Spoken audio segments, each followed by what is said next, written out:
नमस्कार दोस्तों, मेरा नाम है शालिनी और स्वागत है आप सभी का इस अनोखे किताबी मेले में जिसका नाम है मेरी किताब मेरी कहानी season 3 the magic of writing.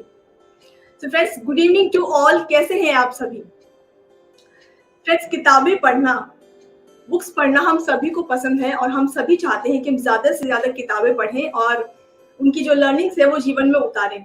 लेकिन एक कुछ ऐसे रीज़न आ जाते हैं जिस वजह से हम बुक्स पढ़ना बीच में छोड़ देते हैं या फिर उस तरफ आकर्षित नहीं हो पाते हैं।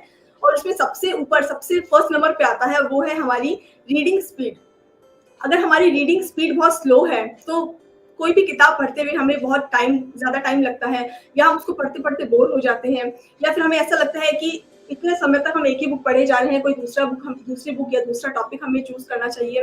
तो ये एक रीज़न बहुत बड़ा है कि हम किताबों को बीच में पढ़ना छोड़ देते हैं और रीडिंग हैबिट हमसे छूट जाती है। तो इसका क्या सॉल्यूशन हो सकता है? रीडिंग स्पीड को किस तरह से हम बढ़ाएँ? तो इसके कुछ टिप्स मेरे पास आपके लिए हैं आज। तो अगर हम इसे फ़ॉलो करते हैं या मैं खुद भी इस चीज़ को अगर फ़ॉलो करूँगी, तो ज़रूर रीडिंग स्पीड हमारी बढ़ जाएगी और जिस वज़ह से हम बुक्स को ज़्यादा से ज़्यादा कम समय में ज़्यादा बुक्स पढ़ सकते हैं और काफ़ी एन्जॉय कर सकते हैं। तो सबसे पहले जो रीज़न आता है, सबसे पहले जो एक टिप है जो आप रीडिंग स्पीड से बढ़ा सकते हैं, दैट इज़ सब वोकलाइज़ेशन। सब वोकलाइज़ेशन ये ना करें। अब सब वोकलाइज़ेशन क्या होता है? आप लोगों ने भी सुना होगा स्कूल में जब हमारी टीचर हमें बोलती थी कि जब हम कुछ याद करते हैं, कुछ हम पढ़ रहे हैं तो बोल-बोल के पढ़िए, बोल-बोल के पढ़िए, जितना आप बोल के पढ़ेंगे उतना जल्दी आपको याद होगा। तो तब से ये चीज़ हमारे माइंड में फिक्स हो गई है कि जब भी हमें कुछ पढ़ना है, हमें बोल-बोल के पढ़ना है। तो अगर हम बुक्स पढ़ते हैं तो हम उसको देख भी रहे हैं, हमारा माइंड, हमारी आँखें उसको देख रही हैं और साथ-साथ में हम उसको अपने मुँह से बोलते भी हैं। तो जब हम उसको बोल-बोल के पढ़ते हैं तो हमारी स्पीड, पढ़ने की स्पीड स्लो हो जाती है। हमारा माइंड, हमारी आँखें थोड़ी फ़ास्ट स्पीड से पढ़ती है उस चीज़ को, लेकिन क्योंकि उसको हमारी बोलने की क्षमता से, कैपेसिटी के साथ मैच करना होता है, इस वजह से हमारी पढ़ने की स्पीड स्लो हो जाती है।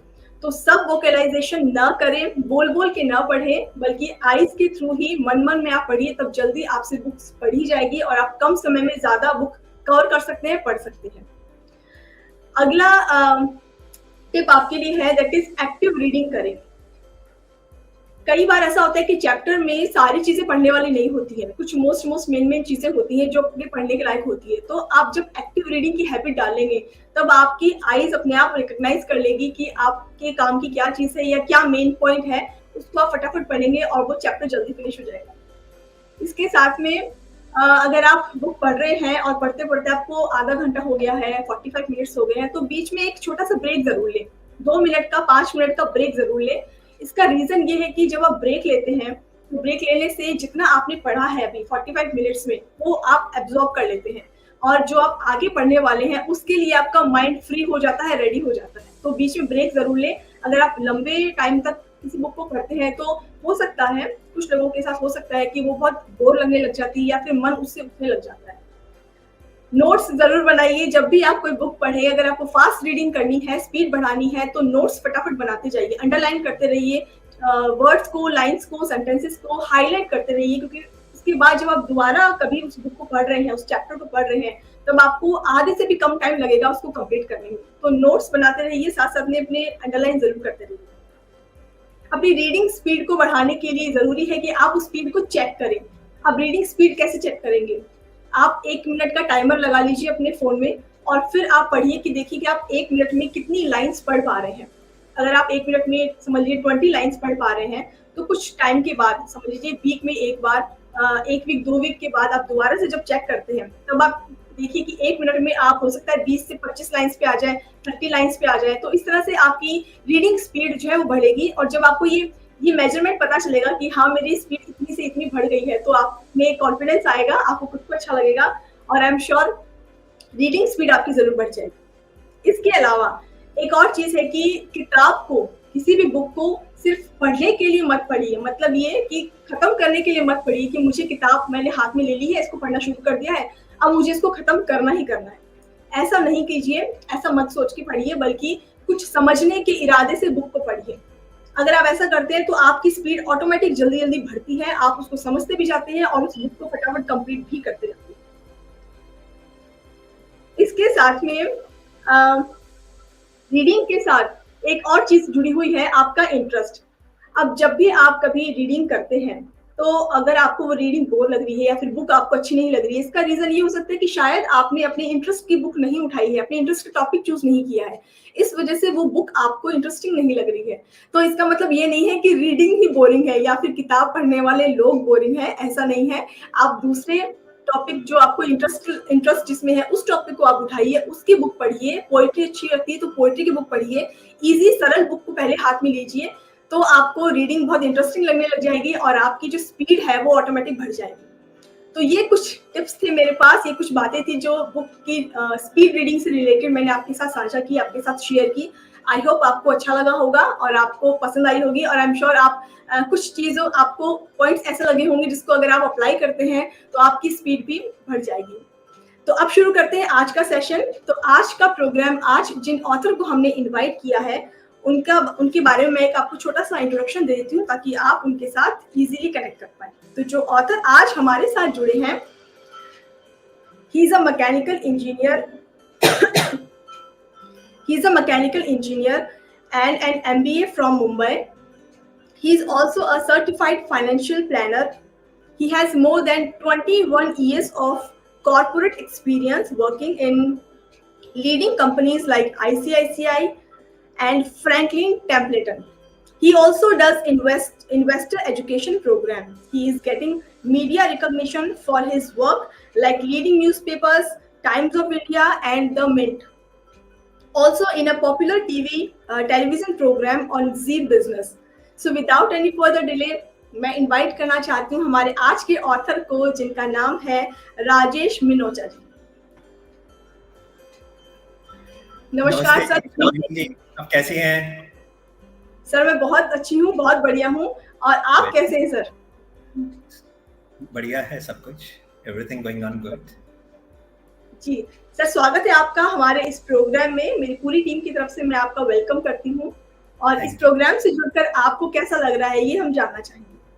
हाँ, तो इस प्रोग्राम ने एक्चुअली मेरे राइटिंग के बारे में पूरी जो मेरी सोच थी वो एकदम चेंज हो गई। मैंने all of a sudden webinar attend किया और उसके बाद स्ट्रक्चर्ड ट्रेनिंग प्रोग्राम्स थे, तो मेरे को समझ में आया कि जब बुक लिखनी हो तो उसको कैसे करके लिखना है। सिर्फ लिखते जाओ, उसके बाद देखो नहीं आपने क्या लिखा है, नहीं तो बुक कभी कंप्लीट नहीं होगी।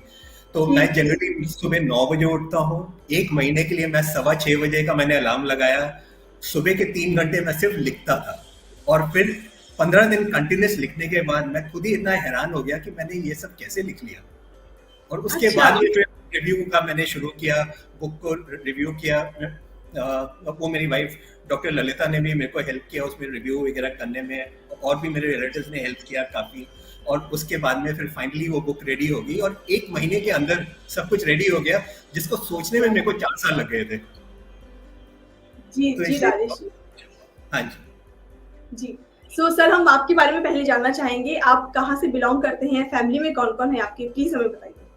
हाँ जी, तो मैं ओरिजिनली मैं देहरादून से हूँ, उत्तराखंड में। फिर उसके बाद में हम मुंबई चले गए थे, और फिर जॉब वगैरह के बाद तो मैंने काफ़ी ट्रैवल किया है। तो दिल्ली में आए, फिर साउथ इंडिया में हम करीब 21 साल रहे हैं। अभी 2 साल पहले हम वापस आ गए हैं, तो ग्रेटर नोएडा में अब हम रहते हैं, क्योंकि अभी हम पेरेंट्स और इन लॉज दोनों के पास हैं, क्योंकि हमें लगा कि इस टाइम पे हमें यहाँ पे होना चाहिए। और फैमिली में मेरे वाइफ है और 2 बच्चे हैं। तो बेटे का नाम श्रेयास है, वो यूएस में ग्रेजुएशन कर रहा है, अभी फाइनल ईयर में है। मेरी बेटी शैलजा जो 9th स्टैंडर्ड में यहाँ पे दिल्ली पब्लिक स्कूल में। तो हमारी फैमिली में हम 4 लोग। जी राजेश जी, बुक राइटिंग की जर्नी कब शुरू हुई, कब स्टार्ट किया आपने कि अब मुझे लिखना चाहिए? सोचा तो मैंने बहुत सालों से था कि मुझे लिखना चाहिए, क्योंकि जो मेरे थॉट्स हैं, जो मेरी खुद की स्टोरी है, मैं लोगों को बताना चाहता था। और अटेंड मैंने किया था वेबिनार जो आपके एंड से हुआ था, वो 27 मार्च को अटेंड किया था, और by 30th April my book was ready. By 30th April my book was ready. Beautiful जी। यस, यू नो, जो सोचने में इतने साल लग गए, इम्प्लीमेंट करने में 1 महीना लगा, क्योंकि आपके एंड से स्ट्रक्चर ट्रेनिंग प्रोग्राम्स थे जो मैंने देखे, और उससे मुझे समझ में आया कि ये हो जाएगा, तो इतना डिफिकल्ट नहीं है। थैंक यू जी। सो राजेश जी, इस राइटिंग जर्नी में थ्रू आउट किसने आपका साथ दिया, किसने आपको मोटिवेट रखा पूरे टाइम? हाँ, तो मेरी वाइफ है डॉक्टर ललिता, तो उन्होंने रिव्यू किया है। देन मेरी सिस्टर इन लॉ है यूएस में, परवीन मिनोचा, तो उन्होंने मेरे हर एक चैप्टर को रिव्यू किया, उस पर फीडबैक दिया कि मुझे उसको कैसे बेटर करना है, और भी बाकी फैमिली मेम्बर्स ने देखा है। तो सबका पूरा, मैं कह सकता हूँ कि सबका मिला जुला एफर्ट है कि फाइनली ये बुक रेडी होगी। जी जी। सो फ्रेंड्स, अब समय आ गया है कि हम राजेश जी की किताब के साथी से मिले और उनके भी व्यूज जाने कि उनका क्या कहना है इस बुक के बारे में। सो मैं इनवाइट करना चाहती हूँ डॉक्टर ललिता जी को। नमस्कार। Hello ma'am, good evening. Good evening ma'am, good evening. Ma'am कैसे हैं आप? मैं बहुत बढ़िया हूँ, आप कैसे हैं? मैं बहुत अच्छी हूँ। और ललिता जी, हम राजेश जी से बातचीत कर रहे हैं, जो बता रहे हैं कि इनकी जो राइटिंग जर्नी शुरू हुई, बुक राइटिंग जर्नी, उसमें आपने इनको काफी सपोर्ट किया है, काफी मोटिवेट रखा है। आपका क्या कहना है इस बारे में? हाँ, मोटिवेट रखा है क्योंकि मुझे लगा कि राजेश अपने फाइनेंशियल एडवाइसेस से ही बहुत सारी लाइफ्स को पॉजिटिवली इम्पैक्ट कर रहे हैं। पर वो एक लिमिटेड सा जरिया हो जाता है, क्योंकि आप दिन में कितने लोगों से मिल पाते हैं? करीब 20 से 500 से 600 से हज़ारों से। पर अगर आप एक अच्छी किताब लिखते हैं तो आप ज्योग्राफीज को ट्रांसेंड कर सकते हैं। मतलब आप फिर लिमिटेड नंबर ऑफ पीपल्स को नहीं रीच आउट करते, आप बहुत सारे लोगों को, बहुत सारी लाइफ्स को टच अपॉन कर सकते हैं। तो मुझे वो आइडिया अच्छा लगा। इनफैक्ट मैं खुद प्रोसेस में हूँ एक बुक राइटिंग के, तो मैंने पूरी तरह से सपोर्ट किया राजेश को किताब लिखने के लिए। जी जी जी। सो आप लाइक माइंडेड हो गए, आप भी बुक लिख रहे हैं, इन्होंने बुक लिखी है, तो आप समझ पा रहे होंगे कि उनको किस तरह का एनवायरनमेंट चाहिए। हाँ जी। किताब एक बहुत अच्छा जरिया होता है, मुझे लगता है, जो अगर आपके कोई अच्छी इंटेंशंस हैं, अगर आप किताब में डाल देते हैं तो आप बहुत सारे लोगों को रीच आउट करते हैं जो आप फिजिकली नहीं कर सकते शायद। एग्जैक्टली। ललिता जी, आप कोई मैसेज देना चाहेंगी राजेश जी को इस मंच पर? कुछ कहना चाहेंगी?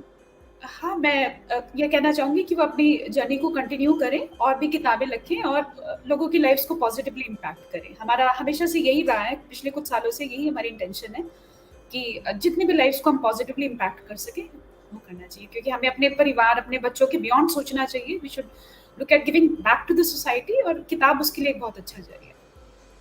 जी जी, beautiful. Doctor Lalita, thank you so much हमसे जुड़ने के लिए, बातचीत करने के लिए। Thank you so much ma'am. धन्यवाद। जी राजेश जी, राजेश जी, अब हम आपकी बुक के बारे में जानना चाहेंगे। इसका आपने क्या टाइटल रखा है, क्या सब्जेक्ट रखा है, इसके बारे में बताइए प्लीज। हाँ जी, तो टाइटल है रिटायर ऑन योर टर्म्स। तो बेसिकली इसके लिए जो मुझे मोटिवेशन मिला था वो यही था, मेरे को खुद अपनी लाइफ से ही मैंने स्टार्ट किया कि कैसे 21 साल कॉर्पोरेट जॉब होने के बाद मेरे को वो मिड लाइफ क्राइसिस टाइप आ गया था कि कि अब मुझे आगे क्या क्या करना है, मुझे ऐसे जॉब में ही कंटिन्यू रहेगा तो फिर डिफिकल्टीज आ सकती हैं, क्योंकि काफ़ी स्ट्रेसफुल जॉब था। तो कुछ हेल्थ रिलेटेड इश्यूज होने लग गए थे, ग्लोबल जॉब था, तो फिर मेरे को वही लगा कि मेरे को लाइफ अपने हिसाब से जीनी है। तो मैंने खुद अपनी रिटायरमेंट के लिए पहले प्लान किया कि एक बार मेरे गोल्स मीट हो जाएं, जो मुझे अपनी फैमिली के लिए करना है, और वो मेरे को लगा कि 45 इयर्स की एज तक सब गोल्स मीट हो गए, क्योंकि शुरू से अच्छा सेवर में रहा हूँ, एकदम अच्छा इन्वेस्टर नहीं था, शुरू में मिस्टेक्स हुई हैं, लेकिन 45 की एज में आने के बाद मुझे लगा कि अब गोल्स मीट हो गए हैं। उससे पहले ही मैंने प्लान करना शुरू कर लिया था कि आगे मुझे क्या करना है। तो मैंने CFP कर लिया था, सर्टिफाइड फाइनेंशियल प्लानर। लोगों को मैं इनफॉर्मली एडवाइस करता था अपने पुराने जॉब में, तो मुझे लगा कि मैं इसी को एज अ फॉर्मल मैकेनिज्म मैं इसको शुरू कर लेता हूँ, और वो बहुत अच्छा मुझे लगा। और इवेंचुअली उस प्रोसेस में फिर मैंने शुरू किया। मुझे वही लगा कि बहुत लोग ऐसे होते हैं जो जॉब इसके लिए करते हैं क्योंकि उन्हें लोन्स देने हैं, EMIs वगैरह हैं, और उसके लिए वो जॉब करते हैं, उनका पैशन वहाँ पे नहीं होता। तो ये वाली बुक में नॉन फाइनेंशियल एस्पेक्ट्स के बारे में ज़्यादा इसमें है डिस्कशन कि आपको लाइफ में उसके बाद क्या करना है। स्टिल 30-40 इयर्स की लाइफ उसके बाद बाकी है। आपको खाली लाइफ को, रिटायर्ड लाइफ को वैसे नहीं जीनी है जैसे बहुत लोग जनरली जीते कि हम तो रिटायर हो गए, अब तो हमें खाली टेलीविजन देखना है या हमें सिर्फ सोना है। तो उस टाइम पे आप बहुत कुछ ऐड कर सकते हो, वैल्यू आप ऐड कर सकते हो सोसाइटी के लिए। तो उसके बारे में मैंने बुक में लिखा है क्या क्या लोग मिस्टेक्स जो हो जाती हैं लोगों से रिटायरमेंट के टाइम पे, क्या क्या चेकलिस्ट होनी चाहिए, तो उन सब डिटेल्स के बारे में मैंने लिखा है अपनी खुद की लाइफ से इंस्पायर होकर, क्योंकि बहुत कॉन्वर्सेशंस में लोग मुझे बताते थे कि उनका कोई पैशन है। एक कोई है जो प्रोफेसर बनना चाहते हैं, एक कोई है जिनको फार्मिंग करना है, लेकिन वो अपने जॉब से छोड़ नहीं सक रहे हैं। तो मेरा वही था कि उसको कैसे मोटिवेट हो सके कि जिससे कि लोग अपना पैशन जी सकें। जी राजेश जी, फ्रेंड्स हम बात कर रहे हैं राजेश मिनोचा जी से, जो कि इनकी बुक जो बेस्ड है कि रिटायरमेंट के बाद या रिटायरमेंट को ही आप किस तरह से पहले प्लान कर ले, टाइम से प्लान कर ले, ताकि बाद का जो समय है आप अपनी मन मर्जी का काम कर सके और उसको बहुत ही इंजॉय कर सके, उसको फन में जी सके, ना कि एक बोझ के रूप में जी सके। फ्रेंड्स, हमने रिटायरमेंट के बारे में इससे पहले भी एक सेशन में हमने बातचीत की थी। इस सेशन में हम स्पेशल ये बात करने वाले हैं कि आप रिटायरमेंट को प्लान कैसे कर सकते हैं। इसकी प्लानिंग, जैसे कि सर बता रहे हैं कि इन्होंने काफी पहले से इसकी प्लानिंग शुरू कर दी थी और अब इस टाइम पर वो बिल्कुल फ्री है और पूरी तरह से निश्चिंत है और अपनी आगे आने वाली लाइफ के लिए भी ही इज लुकिंग फॉरवर्ड कि बहुत अच्छे से स्पेंड करेंगे टाइम को, फैमिली के साथ स्पेंड करेंगे और खुशी खुशी स्पेंड करेंगे। जबकि बहुत से लोग ऐसे होते हैं जो कि आगे आने वाले समय को एक बोझ के रूप में ले लेते हैं और काफी निराश होकर के और बस खाली जी रहे हैं, ऐसी भावना उनके मन में होती है। तो आज की जो बुक है वो बेस्ड है कि आप अपने रिटायरमेंट को, अपनी आगे आने वाली जो लाइफ है, जो गोल्डन पीरियड है आपका आगे आने वाला 60s के बाद का, उसको प्लान कैसे कर सकते हैं। तो राजेश जी, काफी लोग हमसे जुड़े हुए हैं और क्वेश्चन भी कर रहे हैं। तो फ्रेंड्स, मैं आपसे रिक्वेस्ट करूंगी कि अगर इस टॉपिक से रिलेटेड कोई आपका क्वेश्चन है, कोई क्वेरी है, तो आप चैट बॉक्स के थ्रू हमसे जुड़ सकते हैं। अपने क्वेश्चंस प्लीज हमारे साथ शेयर कीजिए और इस टॉपिक पर अगर आपका कोई पॉइंट ऑफ व्यू है, आपका कोई मत है या इस पर कोई बात आप हमसे शेयर करना चाहते हैं, राजेश जी से शेयर करना चाहते हैं, तो कमेंट सेक्शन में आप हमारे साथ जुड़ सकते हैं। राजेश जी, इस बुक की एक टैगलाइन आपने डाली है, इसमें टैगलाइन लिखी है, that is retire how you want, not how others want you to. ये टैगलाइन बहुत ही पूरी तरह से डिफाइन करती है इस पूरी बुक को।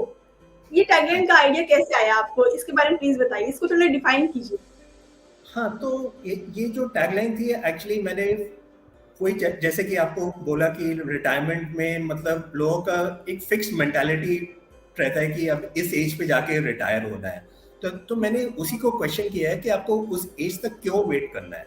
आजकल जॉब्स भी ऐसे हो गए हैं कि जो इतने वेल डिफाइंड नहीं है कि आपका 60 साल तक की एज तक के लिए जॉब भी रहेगा।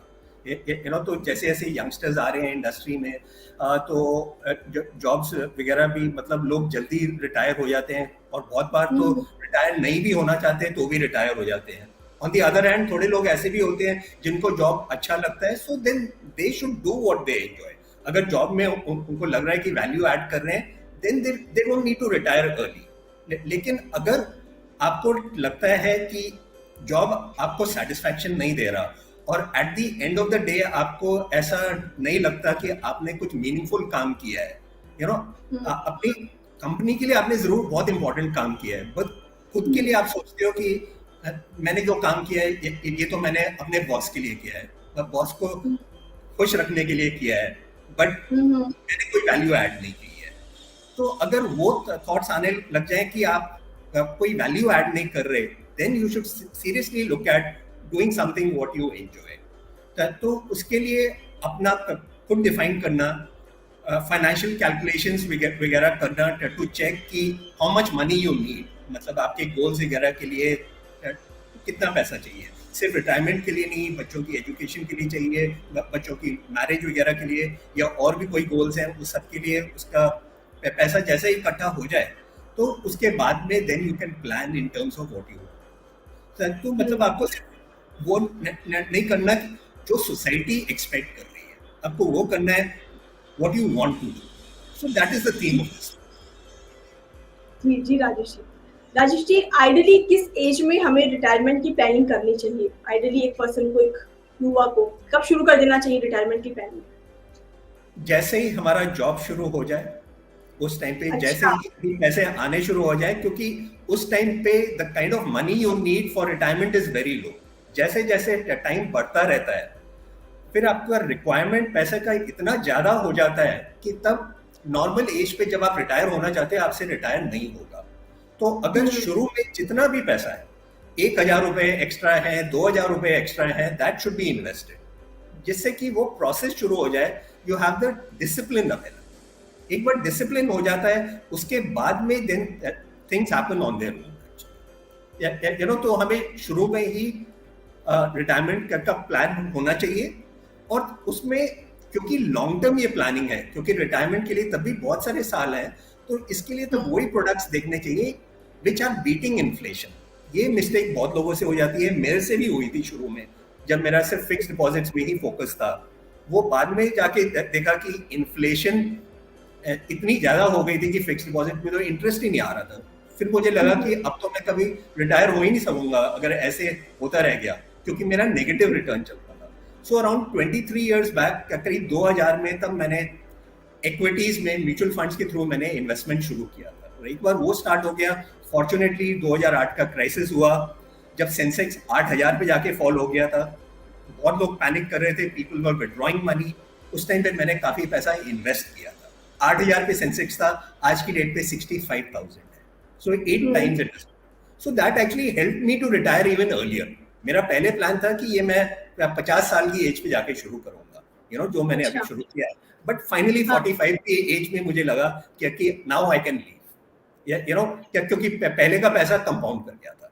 So we should not be worried about the markets, ऊपर नीचे होती रहेंगी। We should have our goal in mind, और long term goal रहेगा just keep investing based on those goals।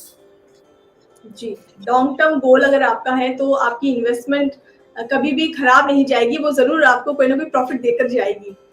तो राजेश जी, आपने जिस मिस्टेक के बारे में बताया कि हम जब रिटायरमेंट की प्लानिंग करते हैं तो कई सारी मिस्टेक्स कर लेते हैं, तो आपने अपनी बुक में मिस्टेक्स भी बताई हैं। हम आपसे जानना चाहेंगे किस तरह की मिस्टेक्स करता है एक पर्सन रिटायरमेंट प्लानिंग के अंदर। हाँ जी, तो रिटायरमेंट प्लानिंग में एक मिस्टेक तो वो होती है taking it very very safe. You know, कि अगर मेरा पोर्टफोलियो नेगेटिव चला गया तो मेरे को नहीं चाहिए, वैसे मेरे को रिटर्न चाहिए लेकिन रिस्क नहीं चाहिए। Both things are related. अगर आप रिस्क लोगे तो ही रिटर्न मिलेगा, लेकिन रिस्क आपको कैलकुलेटेड रिस्क लेना है। अगर आपको शॉर्ट टर्म में अगर आपको वो इन्वेस्ट अगर करना है तो उसमें equity is not the right place. तो आपको पैसा सेफ रखना है फिक्स्ड डिपॉजिट्स में, डेट प्रोडक्ट्स में। बट लॉन्ग टर्म इन्वेस्टमेंट में मार्केट गिर रही है, गिरने दो, you are also buying that time and you are buying it cheaper. वो आपको फ्यूचर में जाके गेन्स देगा। तो उस टाइम पे मतलब इतना फेयरफुल नहीं हो जाना कि बाकी लोग भी सब पैसा निकाल रहे हैं, मेरे को भी निकाल लेना चाहिए। सबकी लाइफ अपनी है, सबके गोल्स अपने हैं। तो अगर आपका गोल लॉन्ग टर्म है तो वो टाइम है आपको और पैसा डालने का, ना कि निकालने का। तो बहुत लोगों से वो मिस्टेक हो जाती है। दूसरी मिस्टेक होती है कि इंश्योरेंस और इन्वेस्टमेंट को दोनों को एक साथ ही कंबाइन कर लेना। Lot of times it is a pure term insurance which make sense, जहाँ पे आपको कोई पैसा वापस नहीं मिल रहा है। There are certain products, insurance products also which may be good, but most products will not be very helpful. You know, तो इन्वेस्टमेंट को सेपरेट रख लो, इंश्योरेंस को सेपरेट रख लो, and then accordingly then you do the investments. Yes, तो I think major ये दो हैं। उसके अलावा बहुत लोगों का पोर्टफोलियो सिर्फ रियल एस्टेट होता है कि रियल एस्टेट में मेरे को बहुत ज्यादा रिटर्न मिल जाएगा, लेकिन वहाँ पे प्रॉब्लम आता है when you want to sell, तो आपको पूरा का पूरा रियल एस्टेट एक साथ ही बेचना पड़ेगा। You can't sell it in parts. बहुत बार आप बेचना चाहते हो तो आपसे बेचा नहीं जाता क्योंकि मार्केट में कोई खरीदता नहीं है।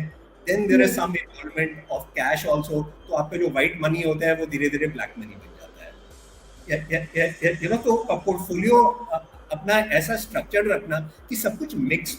आई एम नॉट सेइंग कि एक ही तरफ हो सारा, सिर्फ इक्विटी नहीं, ऐसा नहीं है। इक्विटी भी होगा, डेट भी होगा, उसके अलावा रियल एस्टेट भी होना चाहिए, गोल्ड भी होना चाहिए, अपनी एसेट एलोकेशन के हिसाब से। जी राजेश जी, आज मुझे ऐसा लग रहा है कि रिटायरमेंट प्लानिंग के साथ साथ आप फाइनेंशियल प्लानिंग के बारे में भी हमें बता रहे हैं। तो आज के सेशन में, एक ही सेशन में दो एडवाइस हमें मिल रही है, तो काफी फ्रूटफुल होने वाला है आज का सेशन। सो फ्रेंड्स, अगर फाइनेंस के या इन्वेस्टमेंट से रिलेटेड भी आपको कोई क्वेश्चन है तो राजेश जी बहुत एक्सपर्ट हैं, आप उनसे पूछ सकते हैं किस तरह से इन्वेस्ट करना है, किस तरह से आपको सेविंग करनी है। तो बहुत अच्छी अपॉर्चुनिटी है आपके पास। रिटायरमेंट के साथ साथ आप फाइनेंशियल प्लानिंग कैसे कर सकते हैं ये भी आप जान सकते हैं। तो क्वेश्चंस लगातार लिखते रहिए, हमारे साथ शेयर करते रहिए, हम जरूर उन क्वेश्चंस को भी लेंगे थोड़ी देर में और उसका आंसर करेंगे। राजेश जी, आपकी लाइफ में क्या चेंजेस आए हैं? आपने अर्ली रिटायरमेंट प्लानिंग कर ली, तो अब आपकी लाइफ में क्या चेंजेस आए हैं? हाँ जी, तो अभी जैसे एक तो अब लाइफ मेरे कंट्रोल में आ गई है, तो लीव वगैरह के लिए अब मुझे किसी से पूछने की जरूरत नहीं पड़ती, पूछना नहीं पड़ता जी। सब कुछ अपने आप हो जाता है। और जी। उसके अलावा मैंने एक चीज बहुत अच्छी की शुरू में कि पूरा डिजिटल रखा है मैंने अपना पूरा प्लेटफॉर्म। तो उसमें क्या क्या होता है कि I can travel anywhere now, मतलब अगर मेरे पास अपना लैपटॉप या मोबाइल फोन है, so things will work on as usual और things can happen. I don't have to travel actually. Commuting नहीं होती because I'm working from home. शुरू से ही मैंने ऐसे किया है, पैंडेमिक के बाद नहीं, पैंडेमिक से पहले भी शुरू से ही मैं घर से ही काम कर रहा हूँ। और उस टाइम पे इनफैक्ट हमारी बेटी छोटी थी, वो स्कूल में जाती थी, my wife wanted to work, तो I used to take her, drop her to her bus stop and bring her back. तो I was the only male person actually going there, बाकी सारी हाउसवाइफ्स वगैरह होती थी। I don't know what they used to think about कि ये कोई अनएम्प्लॉयड होगा लगता है, कि जो रोज आ जाता है, but they are not known about my story, कि I am doing what I am enjoying, what I am liking. तो शुरू से ही वर्क फ्रॉम होम है, तो लाइफ इस टाइम पे पूरी कंट्रोल में है, I can do what I like to do. So that way I would say that things are very much planned that way. आपने अपनी बुक में एक चेकलिस्ट भी बताई है रिटायरमेंट प्लानिंग की, तो वो चेकलिस्ट भी हम जानना चाहेंगे, इसमें हमें क्या क्या शामिल करना चाहिए? हाँ जी, तो चेकलिस्ट में एक तो आपको देखना है कि आपके क्या प्लान्स हैं in terms of financial plan. वो बहुत इंपॉर्टेंट है कि when do you want to retire, और तब अपने नंबर्स को रन करना और देखना कि क्या आपकी रिटायरमेंट पॉसिबल है।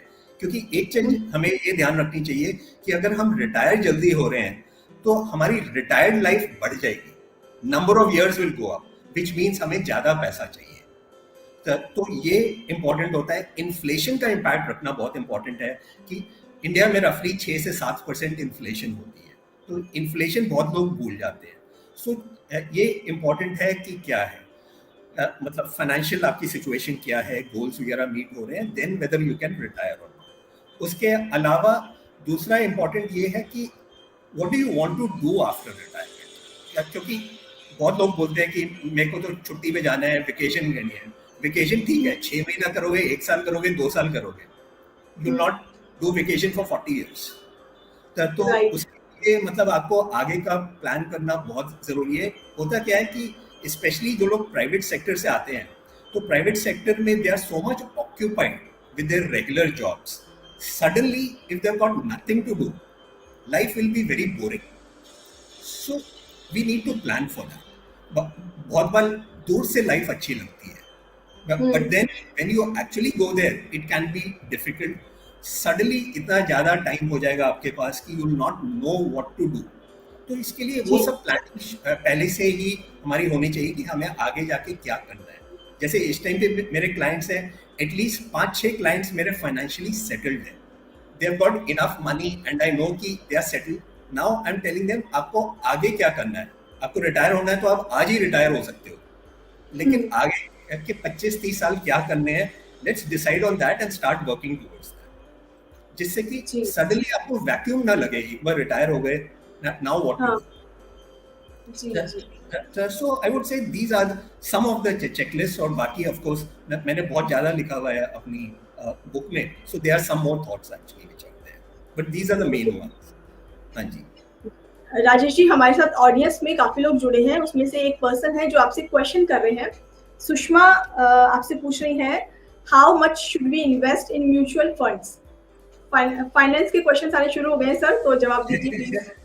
हाँ, तो वही रिटायरमेंट पे हम रख रहे थे फोकस, बट एनीवेज तो यहाँ पे that investment depends on your cash flow availability. हमें अपनी इन्वेस्टमेंट के लिए इतना ज़्यादा हमें difficult we should not do कि हम बहुत ज़्यादा इन्वेस्ट करने लग जाए that we lose the momentum और हमें ये प्रोसेस ही ज़्यादा प्रॉब्लम लगे।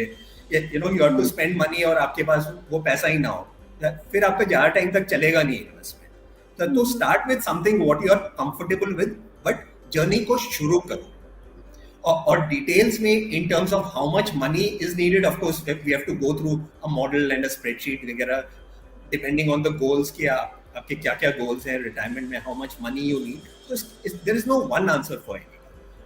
अभी मेरी लोगों से बात होती है जो उनको लगता है कि आज की डेट में अगर 20,000 रुपए भी होंगे तब तो उनकी रिटायर्ड लाइफ अच्छी रहेगी, because they want to settle in a village. At the same time ऐसे लोग भी हैं who need 4 lakhs in today's value पर मंथ, क्योंकि उनके खर्चे उस टाइप के, तो ऑब्वियसली उनके लिए रिक्वायरमेंट ज्यादा है, उनको इन्वेस्टमेंट के लिए भी ज्यादा पैसा चाहिए। So there is no one single answer, but it depends on a case to case basis. It depends, right. Rajesh ji, senior citizens हैं या फिर रिटायर्ड पर्सन है, वो बहुत इजी टारगेट होते हैं फाइनेंशियल स्कैमर्स के लिए। तो मैं आपसे पूछना चाहूंगी और ऑडियंस भी जानना चाहेंगी कि ये जो डिजिटल फ्रॉड्स होते हैं इनसे किस तरह से अवेयर रहा जाए, कैसे बचा जाए? हाँ जी, तो ये फाइनेंशियल स्कैम्स के बारे में तो I have one chapter dedicated also for this particular topic. एक तो ये है कि अगर वो इंटरनेट बैंकिंग से अगर कंफर्टेबल नहीं है, they should not use internet banking, क्योंकि क्या है कि बीच में वो कहीं रुक जाएंगे तो हो सकता है वो किसी को पासवर्ड वगैरह दे दें और उसके बाद में then things can happen pretty bad, और ऐसा लोगों के साथ होता भी है। इन्वेस्टमेंट्स के लिए मैकेनिज्म होते हैं अलग अलग, जैसे मेरे पास भी वर्क अराउंड है कि जहाँ पे you don't need internet banking and you can still invest. आपके पास ईमेल आती है, वो ईमेल मेरे को भेज दो, उसके बाद इन्वेस्टमेंट हो जाएगा। So I do that with senior citizens. मैं उनको बोलता हूँ कि सिर्फ इन्वेस्टमेंट के लिए आपको इंटरनेट बैंकिंग नहीं खोलना है, मेरा प्लेटफॉर्म पूरा डिजिटल है, I will do things digital, मैं फॉर्म साइन नहीं करवाऊंगा, बट मेरे पास एक ऑल्टरनेट है यू नो कि जिसमें आपका वो ध्यान रहेगा। उसके अलावा होता क्या है कि senior citizens are very easy, वो बहुत बिलीव कर लेते हैं लोगों को। बहुत बार होता क्या है कि वो अकेले रहते हैं, तो जैसी उनको कोई मिल जाए, कोई प्यार से बातें कर रहा है, और जो स्कैमर्स होते हैं बहुत प्यार से बातें करते हैं, तो वो मिल जाते हैं, तो तब वो बहुत जल्दी इम्प्रेस हो जाते हैं, फ्रॉड हो जाता है। So we have to be very careful. जब भी कोई अर्जेंसी कोई दिखा रहा हो क्या कि ये प्रोडक्ट अभी खरीदो, नहीं तो ये प्रोडक्ट अवेलेबल नहीं होगा या महंगा हो जाएगा, that's the time you have to be even more careful. बताओ कि मेरे को अपने बच्चों से डिस्कस करना है, उसके बाद ही हम खरीदेंगे, उससे पहले हम नहीं खरीदने वाले। Be very firm. जहाँ पे अर्जेंसी दिखे या गारंटी करके वर्ड यूज किया है कि गारंटीड रिटर्न है, that is also a problem to be aware. एक अलार्म बज जाती है कि हाँ, यहाँ जरूर कुछ न कुछ गड़बड़ है। राइट। राजेश जी, जब हम रिटायरमेंट प्लानिंग करते हैं या रिटायर हो जाते हैं, तो ये डिसीजन सिर्फ एक पर्सन का नहीं होता, पूरी फैमिली पर इसका इम्पैक्ट होता है। आपका क्या कहना है इस बारे में? फैमिली का किस तरह से सपोर्ट होता है या क्या मेंटल इनकी सिचुएशन होती है? हाँ जी, एब्सोल्युटली। इसमें फैमिली का बहुत बड़ा इसमें सपोर्ट होना जरूरी है रिटायरमेंट के लिए। It is not one persons decision, it's the decision of the entire family, and that can also very actually, you know. तो कोई फैमिली में ऐसे है कि अगर हाउसवाइफ है and the husband wants to retire early, अब हाउसवाइफ को ऐसा लग सकता है कि ये घर तो मेरा घर है, दिस इज माय टेरिटरी, और सडनली वहां पे हस्बैड आके रोज घर पे ही बैठा रहे और बोले कि खाना ऐसा बनाना है, ऐसा करना है, she may get very angry, she may get very upset. On the other hand, it can be a beautiful retirement also, because then you can plan for anything, you can go out, you can spend time. Similarly, अगर बच्चे छोटे हैं तो बच्चों को भी ऐसा लग सकता है कि मेरे तो पेरेंट्स घर पे ही बैठ गए हैं, तो वो मेरे पे ज़्यादा अब कंट्रोल करेंगे, या मेरे जो फ्रेंड्स हैं वो क्या बोलेंगे, यू नो कि आपके पेरेंट्स क्या क्या करते हैं, वो तो हमेशा ही घर पे बैठे रहते हैं, यू नो, तो उनकी कोई एम्प्लॉयमेंट नहीं है क्या, वो कोई काम नहीं करते क्या, you know. But it can so happen that people are still self employed, like what I am doing just now. I am not unemployed. मैं बहुत लोगों को ये जोक में बोलता हूँ, I am self employed, I am not unemployed, you know, क्योंकि I am doing things which I enjoy and it's working out well, you know. तो आपको बाहर जाने की जरूरत नहीं है काम करने के लिए, you can do from anywhere. और ये हमें एक्चुअली पैंडेमिक ने तो हमें दिखाई दिया है कि you can work from anywhere. जी।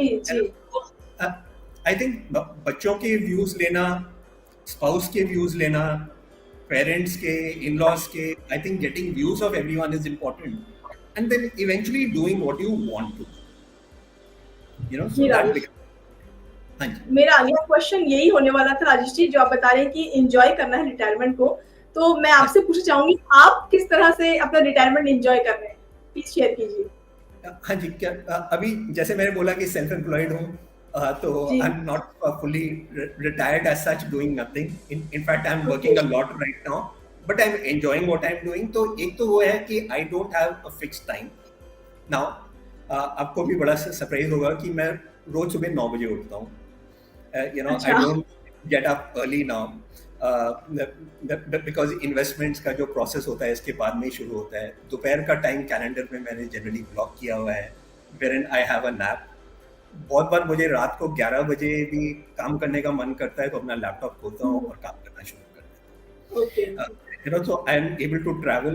हम लोग नॉर्थ इंडिया आए साउथ में 21 साल रहने के बाद, to be closer to parents and in laws, क्योंकि उनकी एज भी ज़्यादा हो गई है। तो जब हम साउथ में रहते थे तो साल में मुश्किल से एक बार मिलते थे आने के लिए। तो अभी हम ऑलमोस्ट एवरी मंथ या एवरी सेकेंड मंथ हम जाते रहते हैं पेरेंट्स के घर, इन लॉज के घर। तो वो फ्रीडम मिल गया है ऑफ गोइंग देयर। और मेरा काम क्योंकि डिजिटल है, मुझे बस अपना लैपटॉप साथ में रखना होता है। बहुत बार तो लैपटॉप की ज़रूरत भी नहीं पड़ती, मोबाइल फ़ोन पे काम हो जाता है। और तो आई can do things from anywhere. तो जो कंट्रोल था लाइफ का वो अब मिल गया है। I am able to go for my walks every day now. तो the place where I stay, it's a pretty large community over 100 acres। तो यहाँ पे करीब 2000 विलाज हैं, and there is a forest area also जहाँ पे बहुत greenery है, बर्ड्स वगैरह। तो यहाँ पे पूरे हर जगह ही बर्ड्स रहती हैं, हमारी बैल्कनी में ही बर्ड्स बैठी रहती हैं। तो I am able to go out, spend some time with the nature. So I like all those things. उसके अलावा बीच बीच में ट्रैवलिंग भी, अभी थोड़ा रिस्ट्रिक्शन रहता है क्योंकि बेटी का स्कूल है, तो उसकी छुट्टियों पे डिपेंड करता होता है।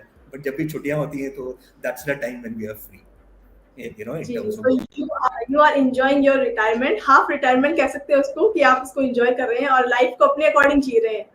absolutely, and that is actually the theme of my book also, retire on your terms। Exactly. Rajesh ji, हमारे साथ ऋचा जुड़ी हैं जो आपसे क्वेश्चन कर रही हैं। What if the husband wants to retire and wife feels nervous about it? आपने जैसे इसका आंसर दिया ही था अभी। हाँ जी, उनको दोबारा से तो ये इनफैक्ट थोड़े मेरे क्लाइंट्स भी मेरे को बोल चुके हैं कि वो रिटायर होना चाहते हैं, और मैंने उनके नंबर्स चेक किए हैं, नंबर्स भी एकदम अच्छे खासे हैं, and they can easily retire. But बहुत बार वाइफ को कोई लगता है कि कि अगर कुछ अनएक्सपेक्टेड सिचुएशन आ जाए तो do we need more money, और sometimes they are not involve in personal finance. उनको ये पता ही नहीं रहता कि क्या क्या इन्वेस्टमेंट्स हुई है, which is also a negative thing, I would say। तो what I would suggest is कि have a discussion, understand कि कहाँ पे investment हुआ है, how much is the money available in the corpus, and then discuss with a qualified person and understand कि is that money enough। और उसके बाद भी मतलब आगे क्या प्लान है, तो is the person not going to earn anything or is there going to be earning। बहुत बार क्या होता है कि अगर आप जल्दी रिटायर हो गए हो तो हो सकता है आपकी अर्निंग उतनी ना हो, थोड़ी अर्निंग हो, but even that is also an earning which may be able to take care of your expenses also। तो just have that open discussion, understand the personal finances before making the judgment actually। पहले समझ लो कि क्या investments है। जैसे मैंने बताया, तो थोड़े क्लाइंट्स में मैंने देखा था कि वो तो एकदम कंफर्टेबल है, तो फिर मैंने एक जॉइंट कॉल ऑर्गेनाइज करवाया along with the wife, and I explained her the entire situation। I said कि देखो ये सब पैसा है, now things look very comfortable, so that gave her some additional comfort कि अभी सिचुएशन ठीक है, इतनी खराब नहीं है जितनी वो सोच रही थी। जी राजेश जी, फ्रेंड्स, राजेश जी बिल्कुल सही कह रहे हैं। हस्बैंड वाइफ में ये कॉन्वर्सेशन ओपन होना बहुत जरूरी है फाइनेंस को लेकर के। अगर आप रिटायरमेंट प्लान कर रहे हैं अपना और आपके स्पाउस को इसका आइडिया नहीं है, और अब अचानक से ऑल ऑफ सडन आप एक दिन बोल देते हैं कि अब मेरा रिटायरमेंट की प्लानिंग हो गई है या मैं रिटायर होना चाहता हूँ, तो ये जरूरी है कि आप कॉन्वर्सेशन करें इस चीज को लेके और स्टार्टिंग से ही ओपन रहे इस टॉपिक पर, स्पेशली अपने स्पाउस के साथ, ताकि जब ये सिचुएशन आए तो आप दोनों ही कंफर्टेबल रहे और दोनों ही हैप्पीली इस पीरियड को जिए। आप, आई थिंक राजेश जी ये बिल्कुल ठीक रहेगा। एब्सोल्युटली, हाँ जी। सो राजेश जी, अब समय आ गया है कि हम एक सेगमेंट आपके साथ खेले। एक सेगमेंट है हमारा जिसे हमने नाम दिया है माई जर्नी सीक्रेट्स। तो इसमें मैं आपसे कुछ क्विकली क्वेश्चंस करूंगी और आपको उसका क्विकली आंसर देना। So are you ready sir? Okay, I will try. हाँ जी, ओके, बोलिए। So my first question is, आपकी राइटिंग जर्नी का सबसे टफेस्ट पीरियड? वो था मेरी खुद की कहानी लिखनी, जो पहला चैप्टर है, क्योंकि उसमें मैंने खुद अपनी मिस्टेक्स भी लिखी हैं, क्या क्या प्रॉब्लम्स हुई थी और कैसे मैंने उन प्रॉब्लम्स को ओवरकम किया, उसके बारे में बुक में लिखना और सबके लिए ओपन करना, दैट वाज डिफिकल्ट। वो लिखने में भी मेरे को उसमें सबसे ज़्यादा टाइम लगा था, क्योंकि बाकी फाइनेंस वगैरह लिखने की तो रोज मेरी डिस्कशंस होती रहती हैं लोगों के साथ, वो लिखना तो बहुत इजी था, बट उसमें मेरे को सबसे ज़्यादा डिफिकल्टी आई। एक करेज चाहिए लिखने के लिए वो चीजें। हाँ जी। जी, my next question is your dream project? Dream project तो मेरे ख्याल से अभी मतलब सोच रहा हूँ, अभी पूरी तरह स्ट्रक्चर्ड नहीं हुआ है, but perhaps right now also I am earning money. जैसे मैंने बोला कि मैंने ये काम शुरू किया था after my goals were met, perhaps आगे जाके और कुछ होगा, maybe on the social kind of things, it might be a school और it could be anything else. तो अभी वो पूरी तरह स्ट्रक्चर नहीं हुआ है। आई थिंक अभी 8-10 साल लगेंगे, क्योंकि अभी कोई मेरी रिटायरमेंट की एज तो है नहीं, एंड इट्स नॉट कि मैं ये छोड़ के I will do that, I may do that along with my work also. तो मतलब something is going on in the mind कि वैसा कुछ करना है, but I think the work I am doing now itself is pretty important and it's adding value. तो मेरे हिसाब से ये भी मेरा एक ड्रीम प्रोजेक्ट ही इस टाइम पे चल रहा है, where I am able to add value to people's life. इसमें रिस्पॉन्सिबिलिटी बहुत ज़्यादा हो जाती है, क्योंकि अगर एक भी मिस्टेक हो गई तो उनकी फाइनेंशियल लाइफ इम्पैक्ट हो सकती है। तो रिस्पॉन्सिबिलिटी बढ़ गई है काफ़ी ये जॉब करने से, बट सेटिस्फैक्शन बहुत है। जी राजेश जी, मेरा अगला क्वेश्चन है, जब भी आप कहीं स्टक हो जाते हैं तो अपने आप को मोटिवेट कैसे करते हैं? उस टाइम पे मैं यही अपने पुराने कुछ इंसिडेंट्स सोचता हूँ कि जहाँ पे मेरे को प्रॉब्लम्स आई थी, और फिर मुझे लगता है कि ये प्रॉब्लम उतनी बेकार प्रॉब्लम भी नहीं है जो उस टाइम पे आई थी। अच्छा, ये भी निकल जाएगी। जी जी, वेरी क्लेवर थॉट। ये आई थिंक ये अगर हम सोचने लग जाए हर मुसीबत के लिए कि ये पहले वाली से तो कम ही है, तो वो तो आसानी से इजी हो जाएगा। हाँ, तो Okay. बहुत बार वही होता है, तब उस टाइम पे मैं यही सोचता हूँ कि पहले जो प्रॉब्लम्स आई थी वो कैसी थी, और फिर लगता है कि ये तो उसके सामने बहुत छोटी प्रॉब्लम, कुछ भी नहीं है। हो जाएगा फिर। आपके लिए सच्ची खुशी कहाँ है? सच्ची खुशी मेरे हिसाब से वो होती है कि जब मैं अपने आप को आईना के सामने देखता हूँ, मिरर के सामने देखता हूँ, और मैं अपने आप को देख सकूं। मतलब जहां मुझे लगे कि मैंने कुछ गलत नहीं किया है किसी के साथ, और मुझे अच्छी नींद आ जाए उसके बाद। मेरे हिसाब से सबसे बड़ी खुशी वही रहती है मेरे लिए। जी, तो राजेश जी, यहीं पर ये क्वेश्चंस का सिलसिला फिनिश होता है। आपने बहुत अच्छे से सब क्वेश्चंस के आंसर दिए, थैंक यू सो मच। आगे बढ़ते हुए मैं पूछना चाहूंगी आपसे कि आपकी बुक का रिस्पांस कैसा मिल रहा है आपको? कैसा फीडबैक मिल रहा है रीडर्स को?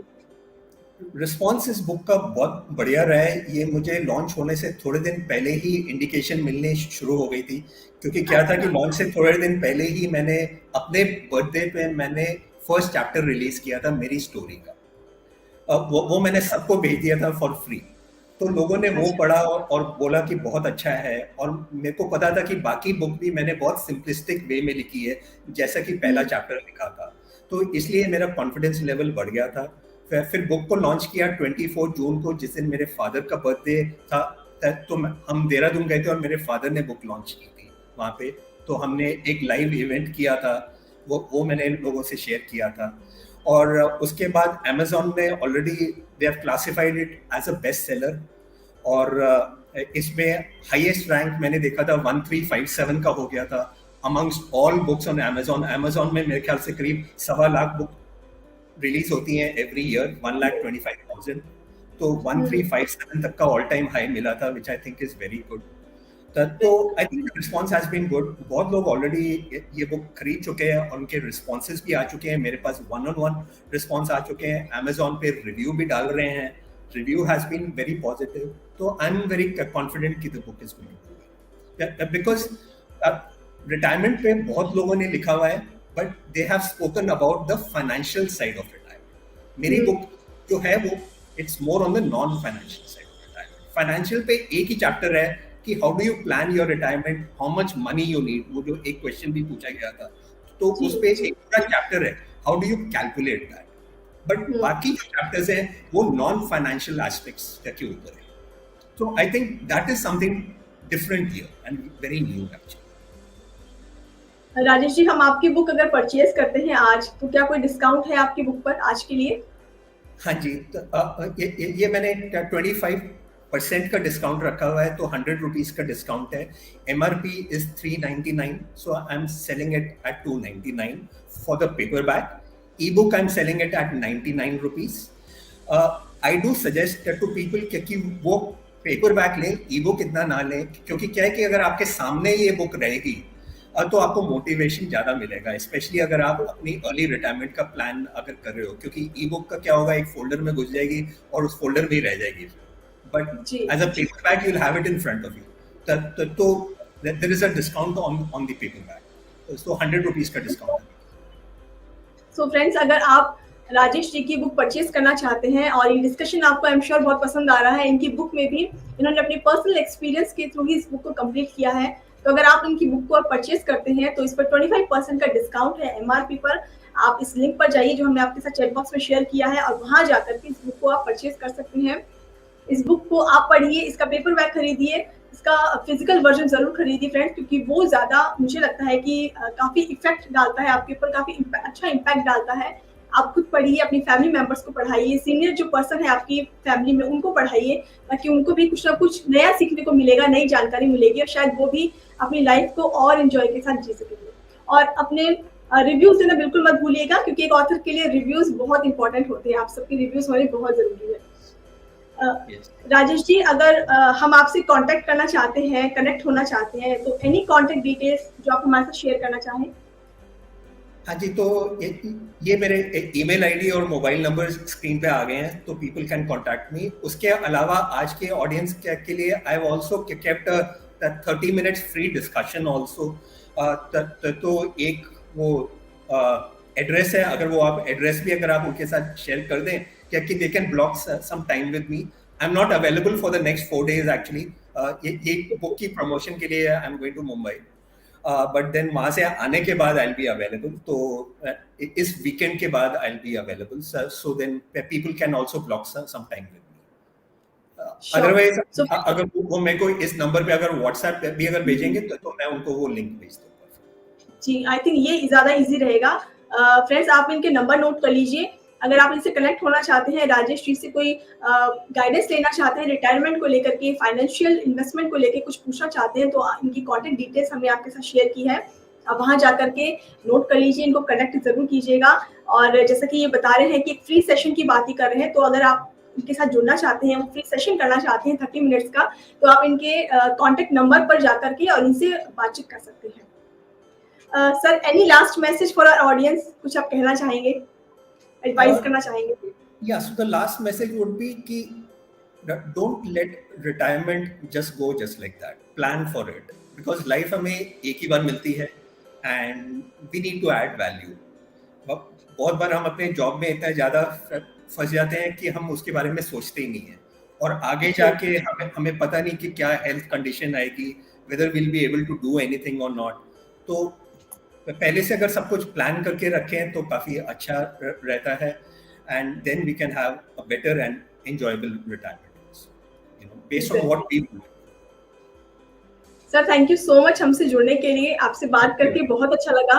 आपने रिटायरमेंट को लेकर के काफी कुछ नई बातें बताई, हम जिसको जरूर अप्लाई करना चाहेंगे, और आई एम श्योर जो लोग अभी इस मोमेंट में है या इस सफर पर चल चुके हैं, वो भी बहुत कुछ सीखेंगे, बहुत कुछ नया करने की कोशिश करेंगे. Thank you so much sir हमसे जुड़ने के लिए. Thank you very much. Thanks a lot for having me. Thank you. Bye. So friends, ये था हमारा आज का सेशन जो हमने राजेश जी के साथ कंप्लीट किया. रिटायरमेंट को कैसे आप प्री प्लान कर सकते हैं और अपनी लाइफ को जो आगे आपकी लाइफ है 60s के बाद वाली, उसको आप बेहतरीन तरीके से जी सकते हैं। इसके बारे में हमने चर्चा की, बहुत कुछ नई-नई बातें इन्होंने बताई और ब्यूटीफुल तरीके से बताई। बहुत अच्छा लगा इनसे बातचीत करके। तो दोस्तों, मैं आपसे यही कहना चाहूँगी कि अगर आप भी हमसे जुड़ना चाहते हैं इसी तरह से, जिस तरह से राजेश जी, उनके अलावा बहुत सारे ऑथर्स हमसे जुड़े हैं, दोनों सेशंस में जुड़े हैं। थर्ड सीज़न हमारा चल रहा है, जिसमें 25 ऑथर्स आपसे मिल रहे हैं। कुछ ही दिन बाकी है इस सीज़न के, ये भी फिनिश हो जाएगा। तो जैसे कि मैंने कल अनाउंस किया था कि मेरी किताब मेरी कहानी का सीज़न 4 की प्लानिंग शुरू हो गई है, एंट्रीज आनी शुरू हो गई है, रजिस्ट्रेशन शुरू हो गए हैं।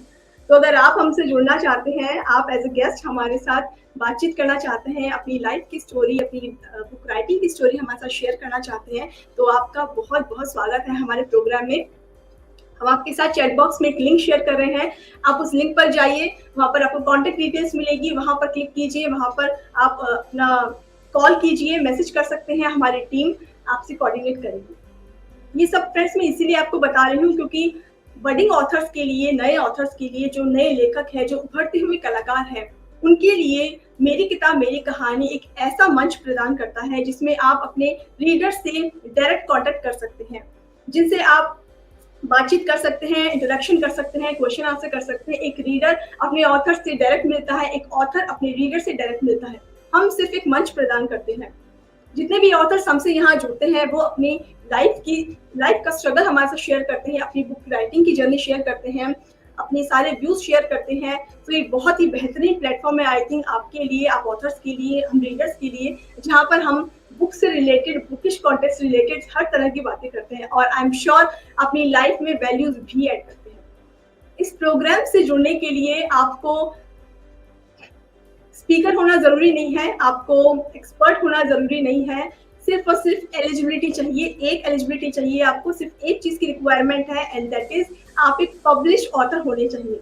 अगर आप एक ऑथर है, आपने बुक लिख रखी है, तो आप बहुत इजीली हमारे साथ जुड़ सकते हैं, इस प्रोग्राम में भागीदार हो सकते हैं। तो आई एम श्योर आप भी अपनी लाइफ के जो एक्सपीरियंसेस है, जिन्हें आपने किताब में संजो के रखा है, अपनी लाइफ के एक्सपीरियंस, एक्सपोजर्स, जो आपने ऑब्जर्व किया है, जो लर्निंग्स ली है, जो नई चीजें सीखी है, उन सभी चीजों को जो आपकी किताब के रूप में जिसको ढाला है, आप उसको जरूर शेयर करना चाहेंगे हमारे साथ, क्योंकि आपकी ये जो किताब है, आपकी जो लर्निंग्स वाले एक्सपीरियंसेस है, वो जरूर किसी न किसी के काम आ सकते हैं। एक रीडर, एक राइटर, एक ऑथर के कांधों पर बहुत बड़ी जिम्मेदारी होती है एंड आई एम श्योर एक रीडर भी की लाइफ जो है वो चेंज हो सकती है किसी के भी एक्सपीरियंसेस के थ्रू। तो अगर आप अपने एक्सपीरियंस के थ्रू किसी की लाइफ को पाथ देना चाहते हैं, डायरेक्शन देना चाहते हैं, उनकी हेल्प करना चाहते हैं, तो आपका खुले दिल से स्वागत है। इस मंच पर आप हमसे जुड़ सकते हैं। मैं आपके साथ एक लिंक शेयर कर रही हूँ जो कि ऑलरेडी शेयर हो चुका है चैट बॉक्स में, आप वहां जाइए, कॉन्टेक्ट डिटेल्स लीजिए और हमारी टीम से कोऑर्डिनेट कीजिए। तो आई एम श्योर मेरा मैसेज आप तक पहुंच चुका होगा। तो आपसे सीजन 4 में मिलते हैं फ्रेंड्स जरूर, और मुझे बहुत खुशी होगी आपसे मिल करके, आपसे बातचीत करके। तो ये था दोस्तों आज का सेशन, आज का प्रोग्राम जो हमने फिनिश किया अपने नए ऑथर के साथ। कल भी हम आपसे मिलेंगे दोबारा एक नए ऑथर के साथ, एक नई बुक के साथ। तब तक के लिए इजाजत दीजिए, धन्यवाद।